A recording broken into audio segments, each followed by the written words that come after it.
Welcome, everybody. Okay, today we're serving steak and lobster. Yes, two fabulous entrees. Life is good. I can't believe how blessed we are to be talking about two amazing subjects today. So, welcome to coaching. Of course, I'm your host, Will Cooper. And, we broadcast live every Wednesday at 9:30. So, thank you for joining us today. And we're going to be on page 174, and we're going to talk about BAC. So get yourself ready, get your chat ready. Here we go. Congratulations to all of those who have their video on, who showered this morning. You big achievers, you. Gold medal for everybody. Way to get up and get going. Okay, you ready to get serious? We got to get serious. We got to get serious about something. I tell you what, why don't you, let's see, where can we make notes on this? How about on page 204? Let's go to page 204. Yes, the next iteration of this book is going to have places to make notes. I made that edit back in like January. So let's go to 204. And I want to ask you guys these questions. I said, and hi, Kev, thanks for joining. So, okay, here we go. The first one is it okay to show properties? And I got to add a little bit more to this. To a buyer, you've buyer brokered. You put 3% in section 2. Is it okay to not show properties that have a low BAC?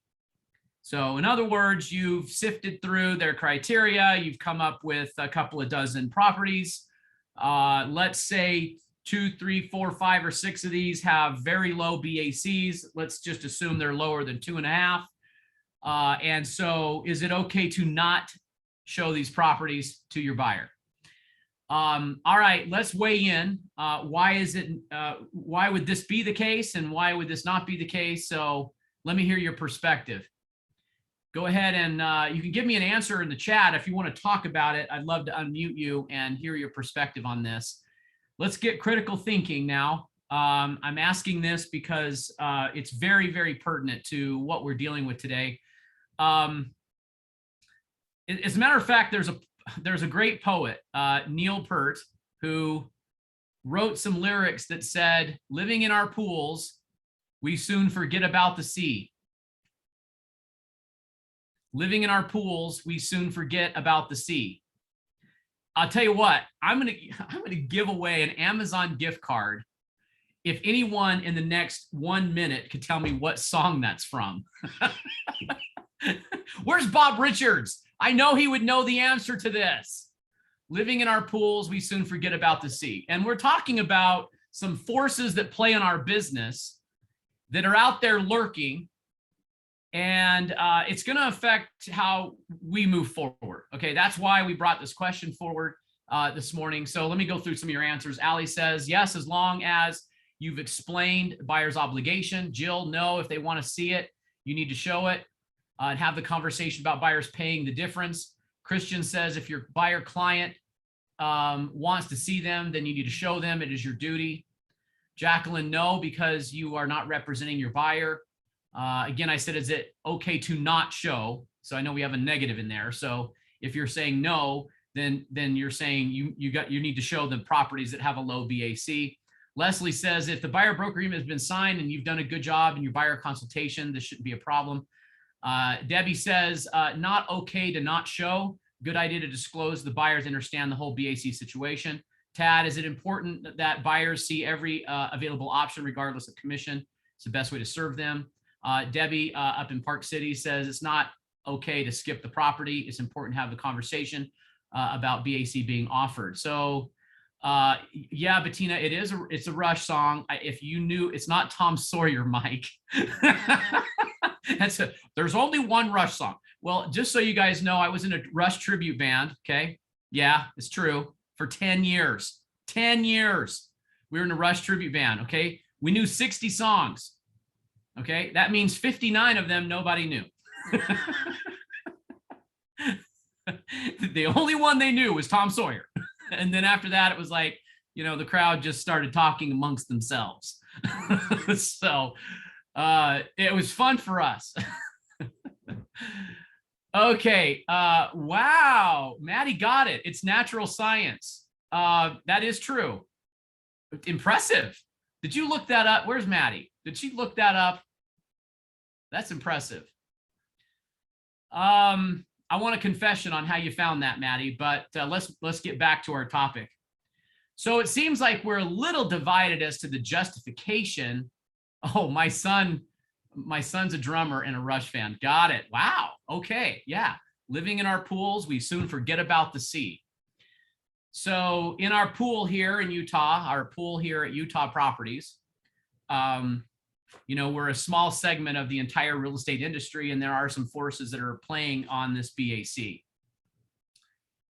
And Allie's correcting her answer there to say, no, it's not okay. I think we're all kind of saying, no, that's not okay, because we are coming at it from it's not best for the buyer. Maybe the next domino is slightly obvious as well, maybe not quite as obvious, that the buyer would need to make up the difference in what is offered. So it really begs to question is, can I just maybe why don't you, I tell you what, don't answer on the poll. Don't answer in the chat. You just think about this. With all the buyers you're working with right now, have you paused lead generation long enough to have a buyer consultation meeting and explain, of course, much more than just compensation and how you're paid, but have you had that meeting? If you've had that discussion already and they're buyer brokered and you've gone into all of the idiosyncrasies of purchasing a property, then we're out ahead of this. There's really three things I wanted to talk about today. Here are the takeaways. Number one is it's not okay to not show. Okay, so the right answer is no. You show all properties that fit buyers' instructions for you to show. Okay. And a lot of you said, I think Jill Stringham brought this up early in the conversation, where if you've said this and talked about this in your buyer consultation meeting, then you've already said, hey, there's going to be sellers who don't offer a 3%. Let's talk about that. Let's talk about how that we're going to respond to that, and what does that mean to you if we go see it and you want to make an offer and ultimately purchase the property? What does that mean? Okay, so you've got to have that discussion. The next one is to have buyers that you're actively working with buyer brokered. Okay, we're going to run a risk of acting like someone's agent before we have agency created. So that's the second point here, is to have your buyer clients bound to you by contract and agency created, which only can be created in writing, as we know, and go through the buyer broker agreement and make sure they understand that. If we're not, the sharks lurking in the sea are out there to take a huge bite out of your, you know what, okay?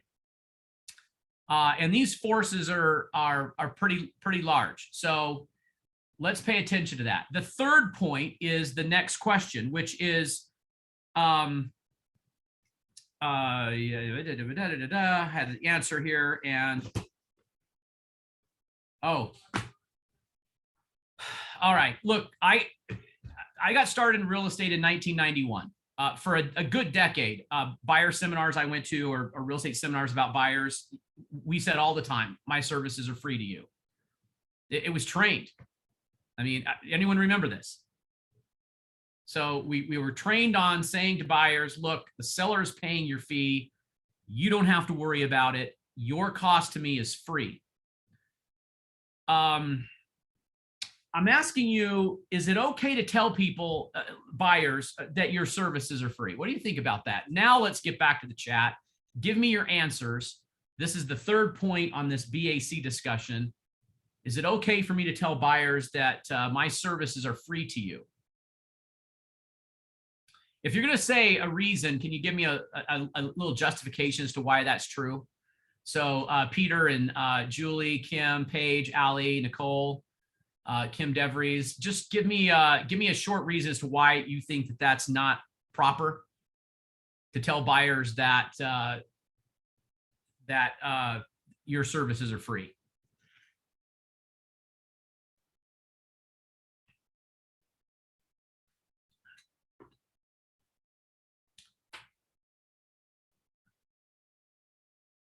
Okay, really good answers here. Jacqueline, I'll start up with you. Regardless that that it's a buyer, we are still working hard for them. Kimmy, absolutely not. We work hard for our clients. Service has never been free. John, the buyer has always paid for our services in the price. That's correct. And I want to dive into this a little bit. The majority of the time, my service cost is built into the sales price. It's a little better way to say it, Travis. I like that. Jill, when you think about it, the buyer is ultimately paying the commissions of our, out of the proceeds. I think that's what you meant to say for the offer to the seller. That's true. Allie, they end up paying paying for your services. Yes, it's in the sales price. Back to that point. I don't work for free. I work hard. We can't control the discounted BAC. Through the sales price. Got it. Okay. No, they're using negotiate properties. Okay. Let me, let's see what Tad skipping down here. The price typically adjusted to account for commission paid. Okay. Hope you guys are following along in the chat here. Let me give you some talking points on this. And Kevin Larson, if you want to jump in, or Mike, just jump in. Yeah, to Kevin's point, I mean, if you're saying you're free, then you're making an argument that you have no value. So anything that's free has little to no value. And really, it's not even being truthful. So let's just all make a promise right now. We will never say to a buyer our services are free, ever. It's really not accurate or honest. We're trying to undo really improper guidance. So moving forward, we never tell buyers our services are free. But I want you to think about why it is this way. Why is it that it's better for a buyer to have it baked into the sales price? And I also want you to think about what else does a seller pay for on behalf of a buyer? Why don't we march through, like, just mentally think about the REPC and what kind of cost does the seller already pay for the buyer's benefit? Can you hit me on the chat on that? What things does a seller pay for to benefit the buyer? Yeah, title page, big one. You know, the seller says, I've got free title. Buyer says, I don't care what you tell me. Will you insure me against any future lawsuit? And there's a company for that, and they do insurance. And so they vet, you know, whether there'll be claims or not. And they only insure those they believe won't have a claim. So they end up doing the research to make sure the title's clear, and they insure around it if there's a claim. And the seller says, I'll pay for that for your benefit. You become the beneficiary. So title insurance is a good one. Yes. What else does a seller pay for that benefits the buyer? Debbie points out that often there is a warranty that's the benefit of the buyer. Another great example. They could pay for transfer fees. Yes, Travis, good catch. If the buyer has said that the seller will pay, you know, HOA transfer fees, then that's again for the benefit of the homeowner association. I mean, the buyer. Yeah, I know I crack myself up. You know, you got to be self-entertained on Zoom, right, Kev? Exactly. Actually, the seller pays for their agent if their agent's doing their job. And that is a big benefit if there's a good listing agent there. We've all had agents that don't perform all the duties to the seller, but when they do their job right, they're invaluable. So true. So in this sales price, we've got a lot of things going on. So title, warranty. Well, does the seller pay for the buyer's closing costs in the base REPC? Head nods, yes or no? No. No. Sometimes does that happen by way of addendum? Yes. In fact, there was a comment in the chat there. You could ask the seller to pay the buyer's closing costs, including the 3% BAC. There's actually an addendum for that written by the UAR. The person in the chat said it was only in Oregon. It's true here too. It's just basically asking the seller to pay the buyer's brokerage fee. But that does make your offer less competitive. Yeah. So I guess we want to make sure, I want to make sure you guys all understand that this is not a new concept to have sellers pay incentives for buyers in order to generate an offer. So the seller says, I'll pay your title insurance, you're the beneficiary. I'll pay for a warranty, you're the beneficiary.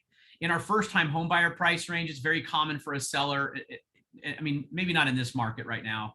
Buyers have a little bit more cash they've ever had, thanks to political things that are going on.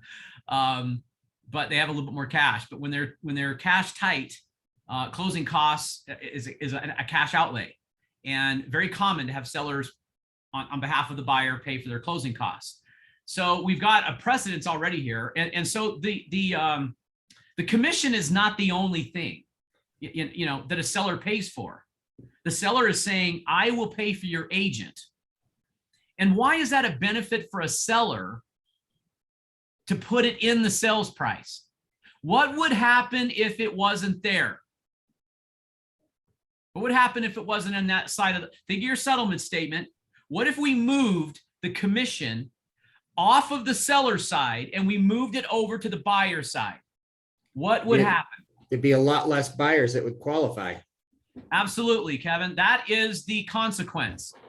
If we don't put it in the sales price, we put an additional cash burden on the buyer. So again, what if we move title insurance over to the buyer side? What would happen? Right? What if we put every cost on the buyer? What would happen? So you see, I'm trying to make an argument here that I think prevails. That it's better for the buyer to bake these things into the sales price in order to lower their cash out-of-pocket outlay at closing. You guys with me? If you don't write that down. See, that's a gem today. If you haven't figured out how to say it, that's why it's there. Okay, it's a benefit to them to have it in the sales price. Okay. So why is it a benefit to have it in the sales price? Because it reduces the cash outlay required at closing. Remember, the buyer already has a down payment obligation. They already have closing cost obligation.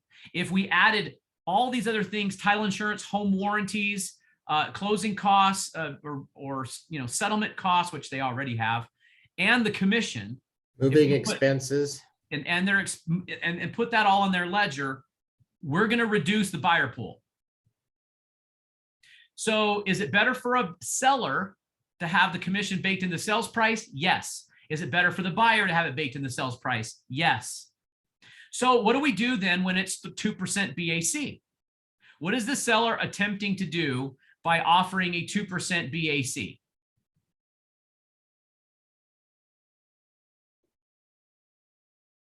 What are they attempting to do?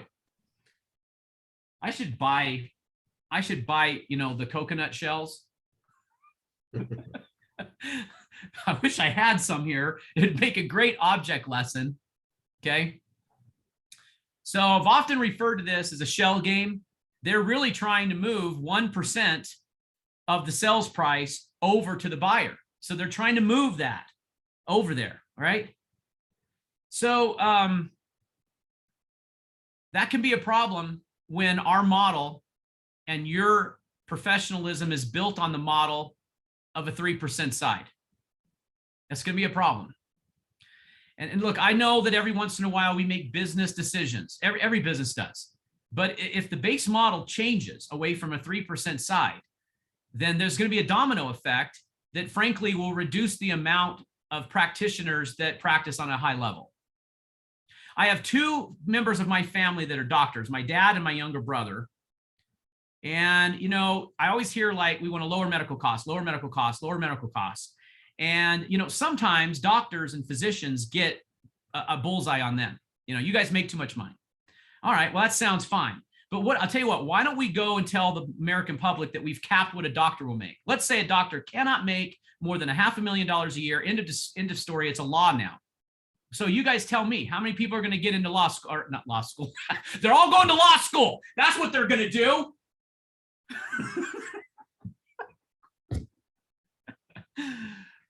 Sometimes my past just comes and gets me, you know.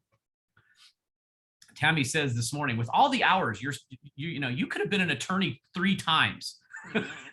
Kev, I made Tammy this morning listen to a law case. What did she do wrong? No. Yeah, like a penalizer. Honey, you have to listen to them. Well, we were getting ready in the morning, same time. And so there we go. I made her listen. But no, I mean, you cut down the amount you're going to pay practitioners. There are influences out there that would love to see all of you be transactionally based, paid by the hour, paid a flat fee, fill out paperwork, move on, and there's a transaction. That's it. There's a lot of forces who wish that was the game.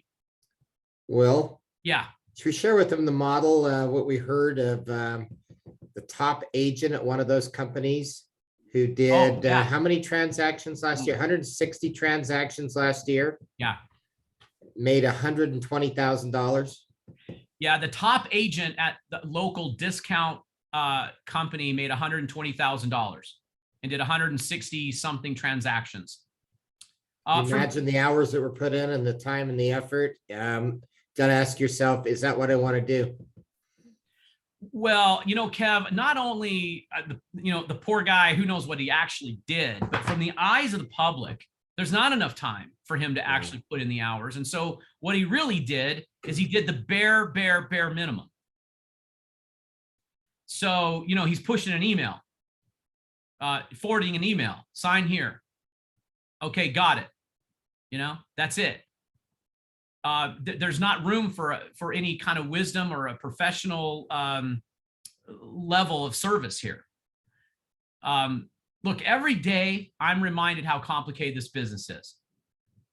The brokers at Brookshire, we're going through about 6,000 transactions a year.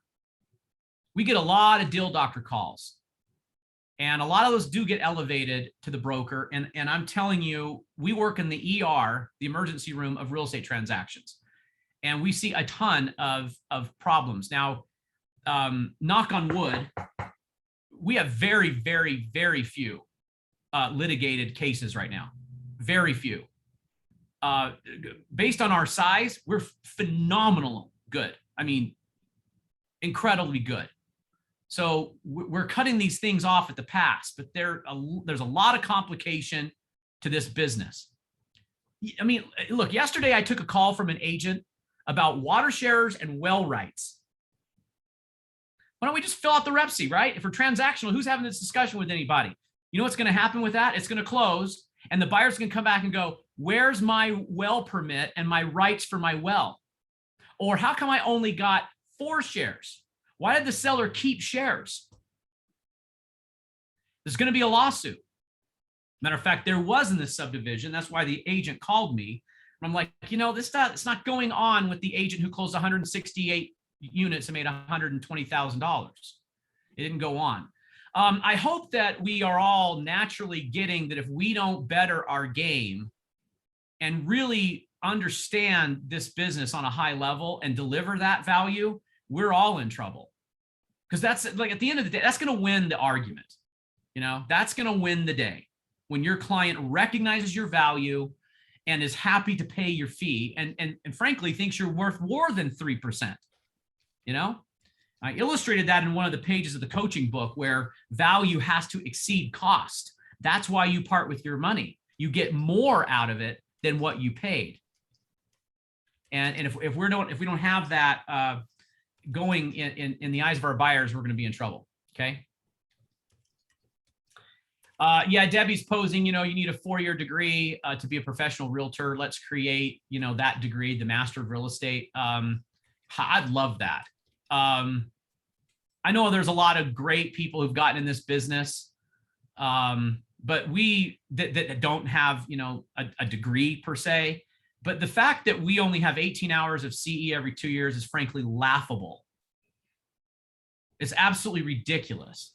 And the fact that real estate school is based on only laws, which many of them will never be pertinent, is also laughable.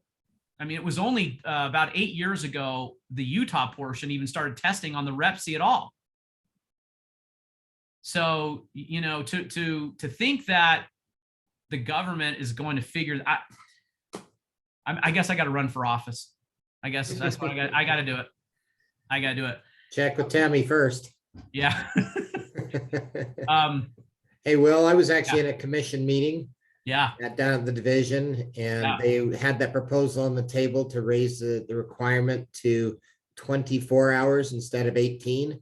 Yeah, and everyone And laughed. you would have thought that they were talking about capital punishment, and the discounters were screaming and crying that would make it so hard for them to be able to keep their agents licensed. And just unbelievable how low the bar is. And a lot of the brokers there, and they were trying to raise the bar, and we all concluded we have to do it ourselves. We can't rely on the division to do that. Yeah. It's ridiculous and good if they're going to have a hard time with 24 hours, because really it should be like 3 times that. Yeah. You know, it's crazy. If I did run for office, there's only 2 things I'd want to do. Are you guys ready? You're like, what would Will want to do if you were if I could wave my magic wand and do something? I'm going to do 2 things. I'm going to fix real estate, and I'm going to clean up Utah Lake. I'm going to clean the lake. Someone's going to say, hey, Will, what's your stance on education? So I'm going to teach people how to clean the lake once and for all. What about immigration? I don't care what country you're from. You can come to Utah and help us clean the lake. Oh, okay, sorry. I just think we should be cleaning the freaking lake by now. Right. I mean, Kevin, imagine a lake that's 82 degrees in the summer that you could actually see your foot. What if you could see your foot? You can see it now. It just has red algae on it. Yeah. There's times where you can't even get near that. I mean, pets die. Anyway, sorry. Fix real estate. You know, what's your stance on taxes? We're going to tax people to clean the lake. Anyway, okay, you got my vote. Good. All right. We're going to let's put a bow on this. Any other questions or comments from the managers, Craig, Mike, on BAC, tips, anything like that? I hope we're reminding everybody to stop lead converting long enough to have your buyer consultation meeting, explain all the things that go into it. But certainly a part of that should be how we're paid, how BAC works, representation, agency. Of course, that's tied to due diligence checklists and the Rep C, take them through forms, the process of finding a home, what technology to use, notifications. I mean, warning them things like wire fraud, earnest money, cameras that are out recording your showing. All this is part of buyer due diligence or buyer's consultation meeting, right? Any other comments? No?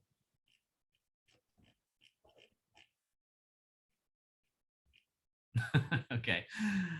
All right. Okay. We're going to move on then. Let's go to page 170. Let's see. Hold on a sec.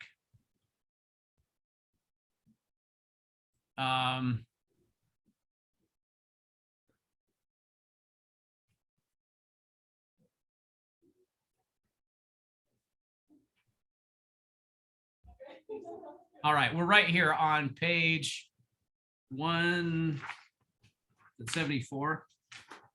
Yeah, 174. Okay. All right, these are guys in the coaching chapter of life here.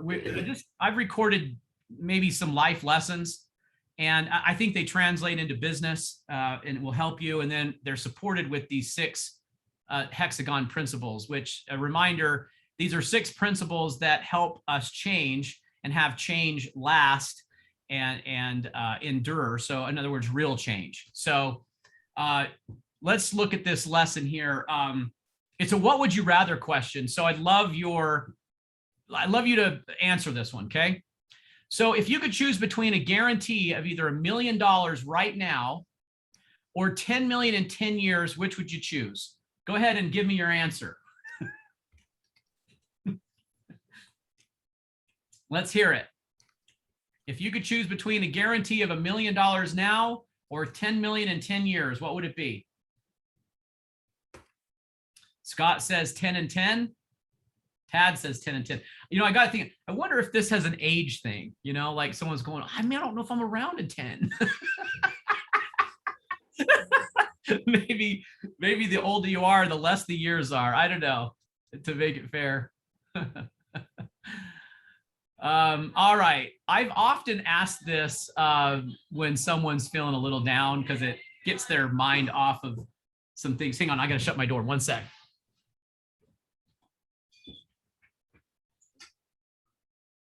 Not because what we're saying is so confidential, but there's a little social going on right outside my office, you know, because I offer right by the watering hole at Old Mill. So get to see everyone coming down and getting their beverage of choice.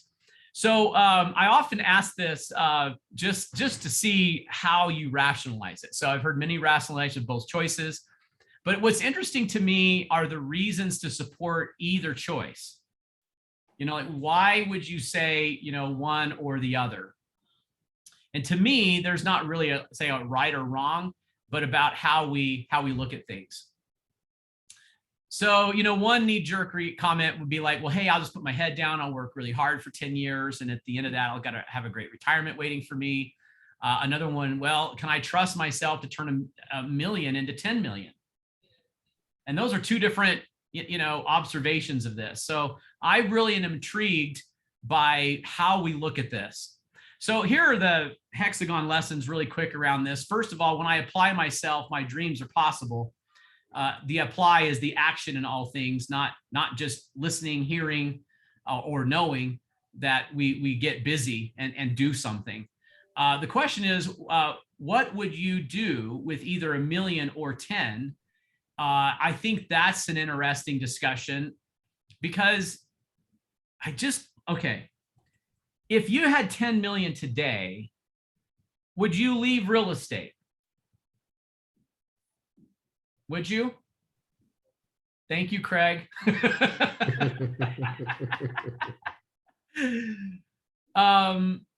Yeah, you know, if you're like, oh, I'm out of here, then maybe we should take a step back and either look at the world through a different pair of eyes and, you know, see a lot of gratitude for what we do have.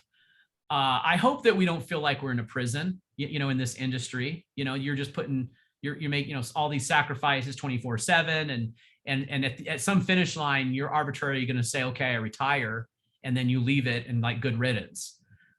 There's a better way. And I talk a lot about, I'm going to stop sharing for just a second. I talk a lot about a better way. A better way is to love what you do every day.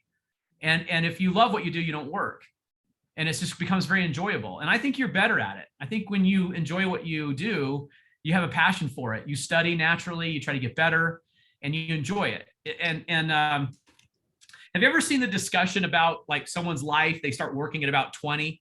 And if they retired at say 65 and then life expectancy is like 80 or 78, depending on what gender you are.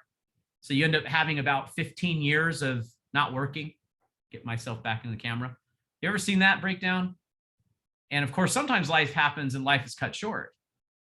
So to think that we're just going to work, some finish line down the road, is there going to be, you know, the end of it all, I think is a very sad way to look at it. So that often comes up in that what would you rather discussion.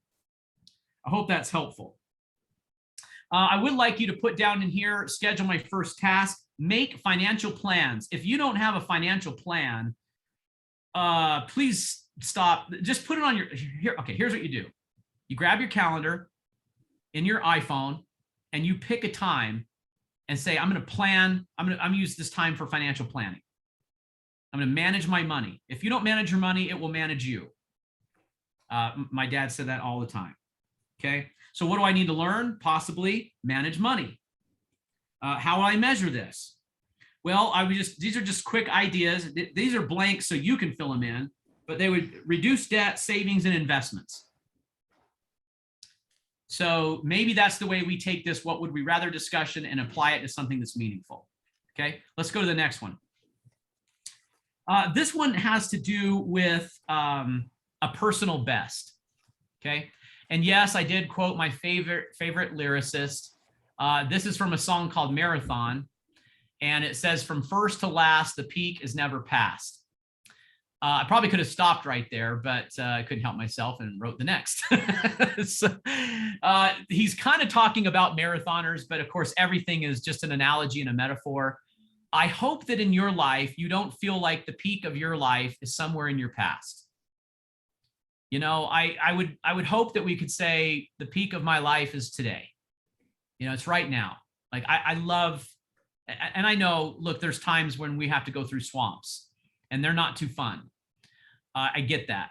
But generally speaking, I would hope that we can celebrate the moments today. And that's what this is all about. So I'm asking you, have you ever thought about doing something you've never done in any area of your life? Anything? So, you know, yeah, it's often referred to in sporting events. I mean, yesterday we heard about Rob Lee swimming that channel.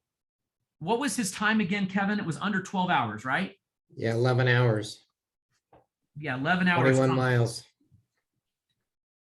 That's very impressive.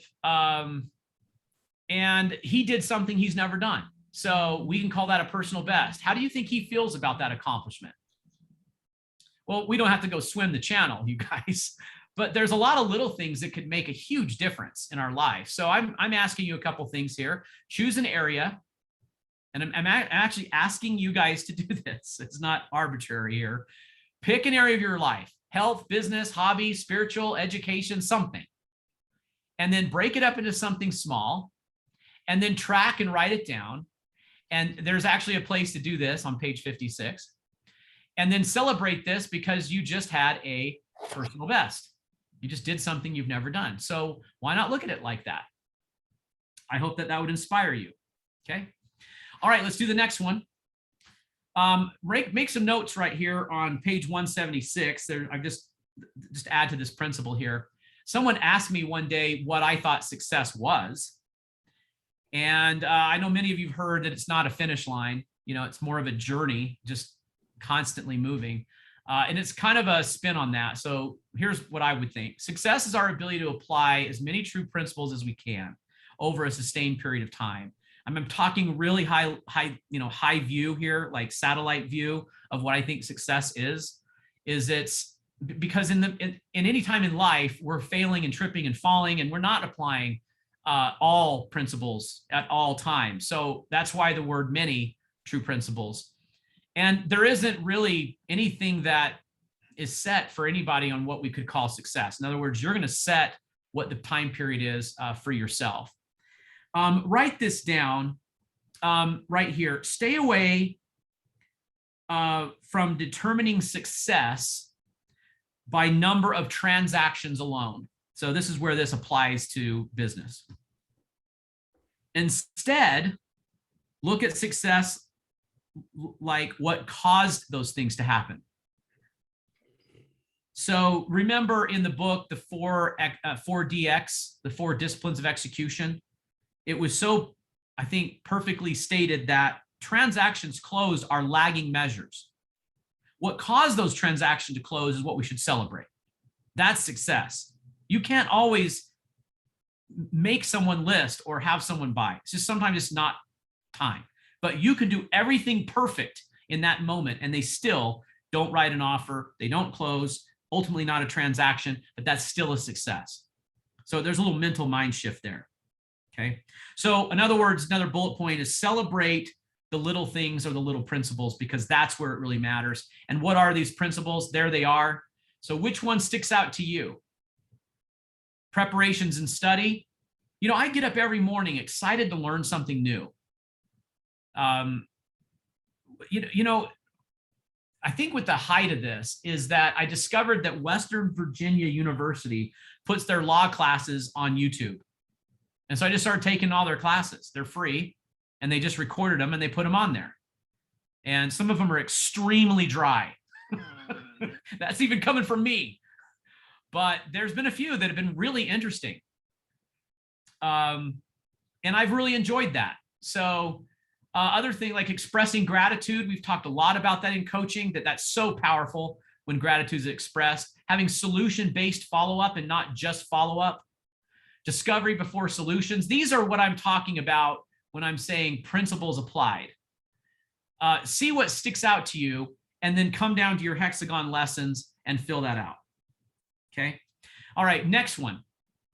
This is on page 177. We become what we study. What each of you, there's about 55 of us, I guess, on this call, or 60 or something like that. So this is going to be a different answer for all of you. So here's what I wrote for me. I want to become blank. In order to do that, I need to learn blank. So what would that be for you? What I put is I want to be a better communicator.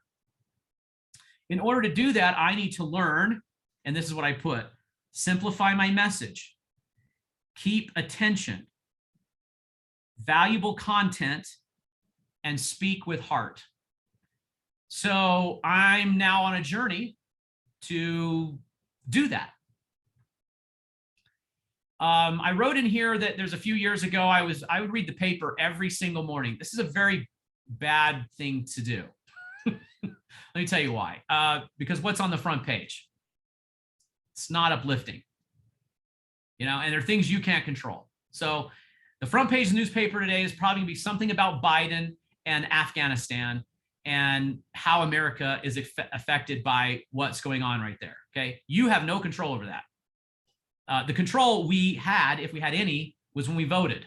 That's it. So for most of us, but it can be very negative and it drains you. So what I've done is I've mixed in spiritual content, market stats, presentation skills, communication, and I even add stand-up comedy. And if you need here's a couple of really good, clean comedians. Matter of fact, I'd love your input on this too, but have you guys ever, here, let me stop sharing for a second. Am I sharing? I'm not sharing. Oh, okay. Wow. I hope you guys are following along. Raise your hand if you've heard anything from Jim Gaffigan. You guys know Jim Gaffigan? It's hilarious, right? No, Annie, you haven't? Annie, you have? No, you haven't? Okay, he's hilarious. Here's another one, Nate Barzee. Yep, Kelly says, yep. He's hilarious. Brian Regan. There's three great, clean comedians. Why do you think I would have a mix of study be spiritual, stats, presentation skills, communication, and stand-up comedy? Why would I do that? I love Brian Regan. He's hilarious. I can't get on an airplane without thinking of Brian Regan and how he deals with first class and second class. It's hilarious. Yeah, you're right, Leslie. I mean, I just believe that if you can't laugh, you're not going to look. Humor breeds confidence. And I think we need to find humor in a lot of things. There's a time to laugh. I think there's three things that make a great leader. Want me to tell you what they are? It's not on here. Matter of fact, I'll write them down. The first one is to be a teacher. See how that's a little different than a salesperson? Because a teacher loves the student regardless. Just, right? A good teacher just teaches to teach and to grow someone. The next one is, well, let me come up with a better word because I said leader because I changed my own, let me tell you what makes a great leader. Write down professor. And the third one is motivational speaker. And this is kind of what let me tell you why I write it out like this. There's more to a leader than just these three things, but there's something about it. The teacher has heart. The professor is extremely well studied. And the motivational speaker is entertaining. If you can't keep people's mental attention, it doesn't matter what your content is, you're going to lose them. You understand? So you better build in a funny. When we get ready for sales meeting, me and Craig and Lance will sit there and go, okay, who's got the funny?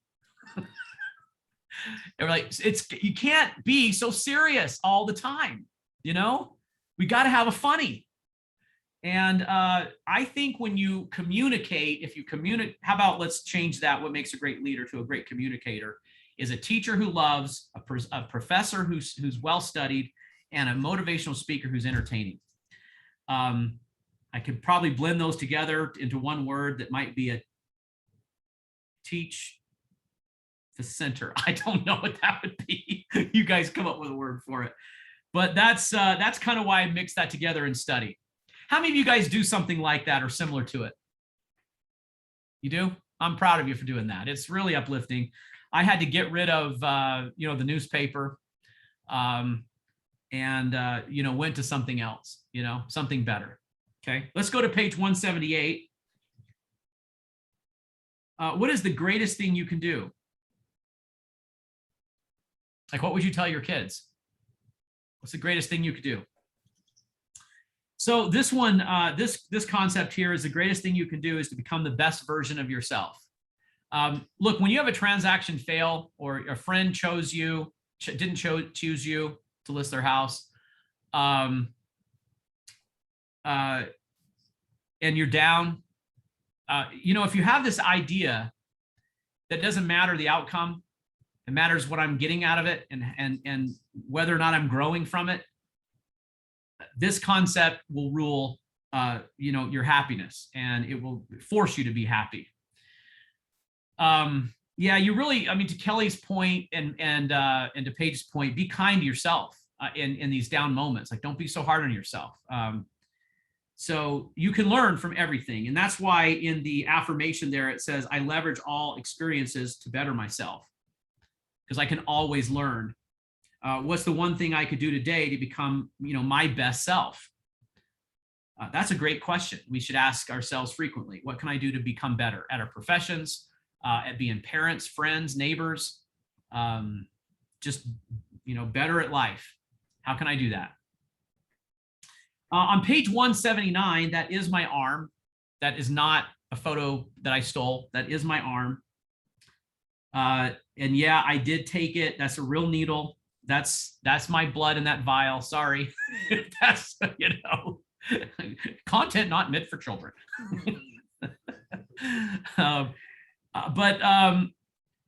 Look, I get my blood drawn frequently to check cholesterol and things like that. And matter of fact, I've got to go here in the next week to do this again.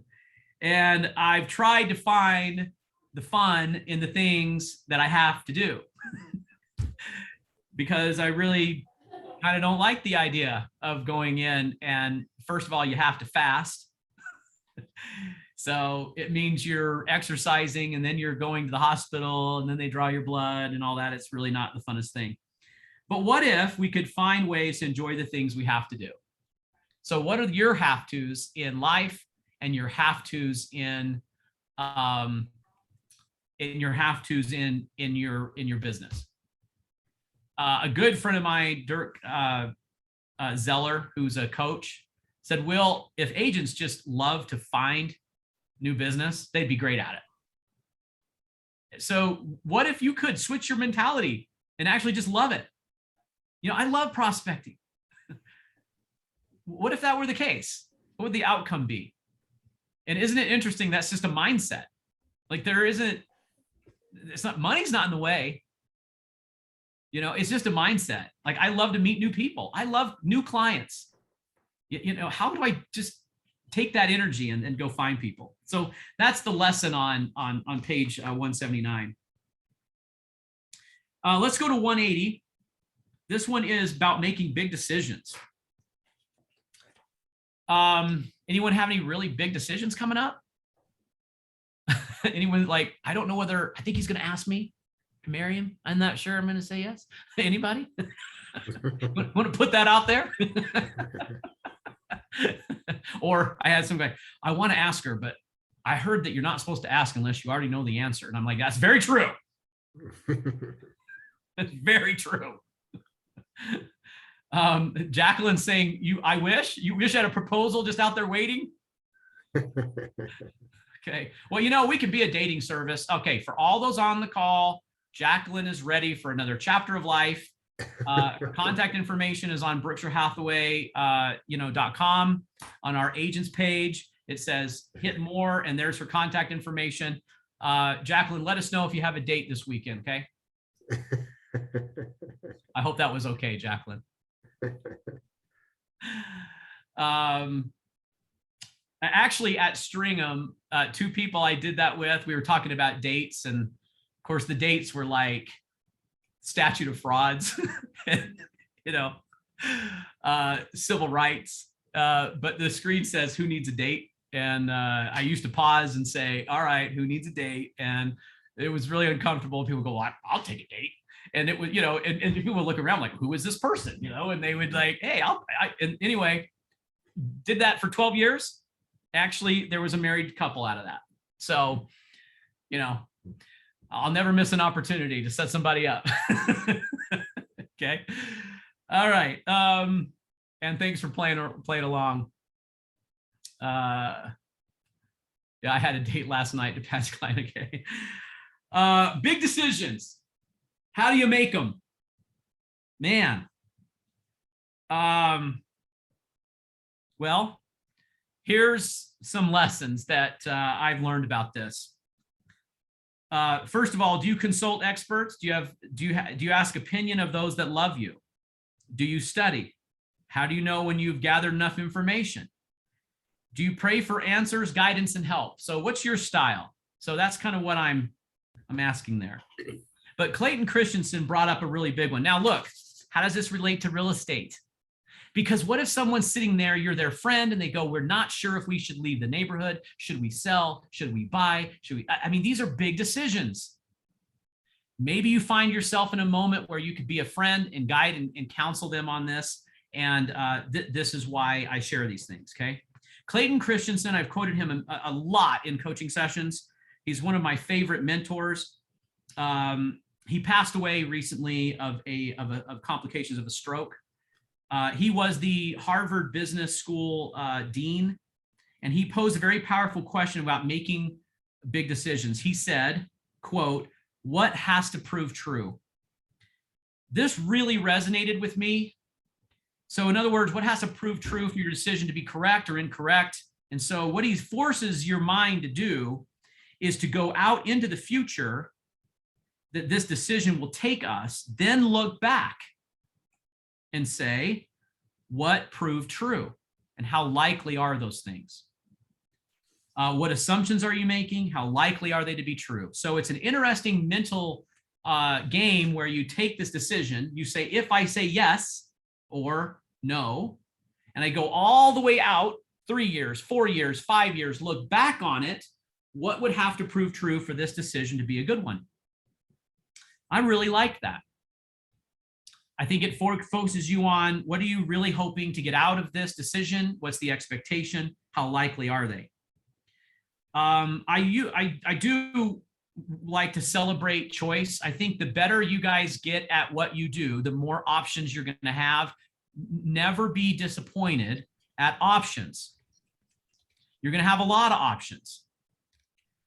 Choice in life is a blessing. Making a decision is a journey of discovery. Crossing finish lines is a becoming process.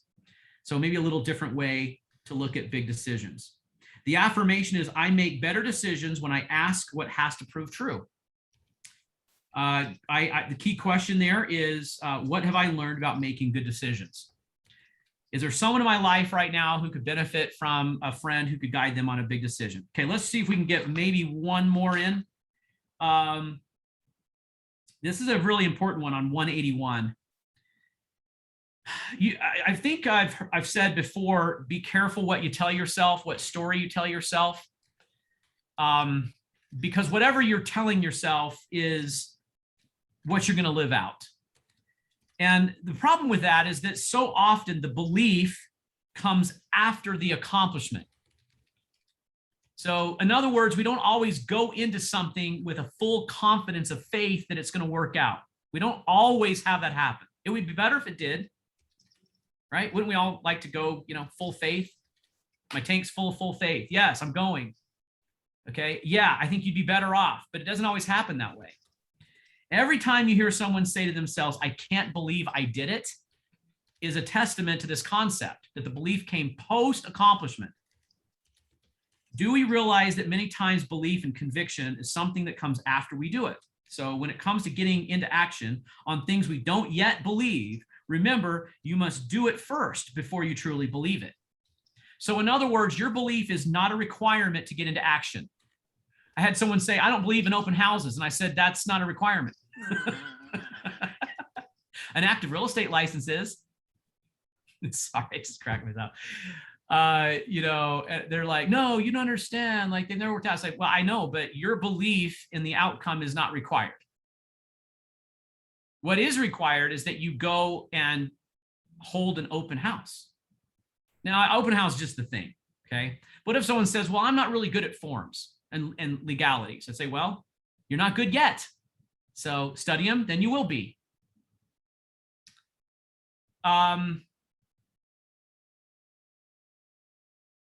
Let's see. I mean, what's another example? Do you have anything, an example of something that you did not believe and then later you believed? I mean, you couldn't believe you did it, and then later you kind of got a belief about it. If you have one, put it in the chat. I'd love to hear about it. So, yeah, can I tell you where this came from? I think some of you've heard this, but I had this very heavy, sad, troubling interview. This was in we'll call it a charity session of mine, and a person came in and they were struggling with an addiction to heroin, which I didn't really understand what heroin was. I called my physician father, and he said if there was a drug of the devil, it would be heroin.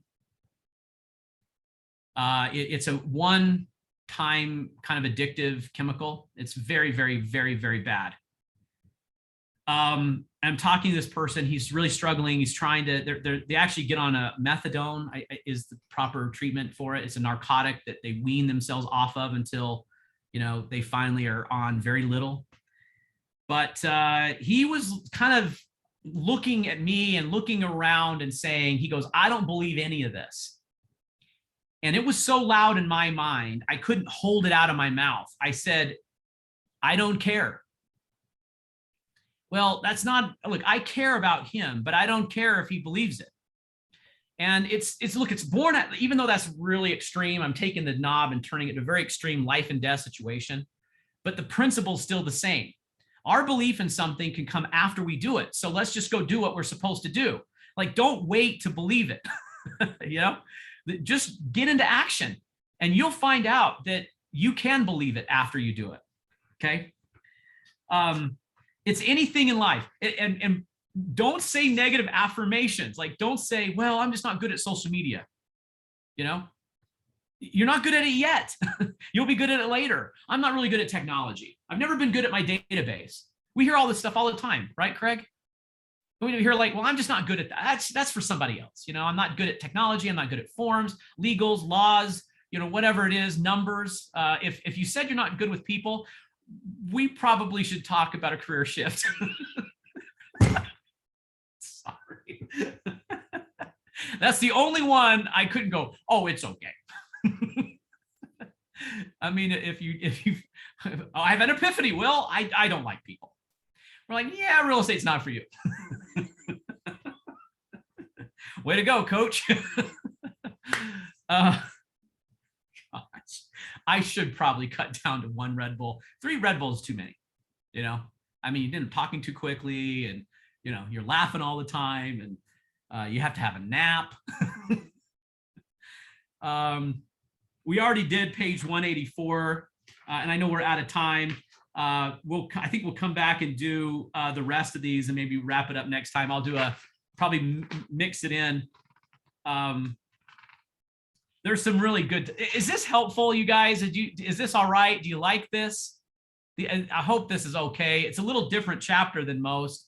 I am trying to tie it into what it means to your business, but we've completed our hour. Thank you for joining me. On behalf of all the leadership team, we absolutely love you all. You guys know I pray for your well-being and how I can help you every day, as I know the rest of our leadership team does it too. We've got a really, really special thing going at Berkshire Hathaway. And let's keep it going that way, you know? Go out there and meet somebody, enjoy the process in doing it, and they need you. Trust me, you're the best choice for them. They really need your expertise, and you're the one for the job. So let's go find some more people to help, all right? We've got a great purpose. It's worthy. It's worthy of your effort. Okay, Joe, you can stop.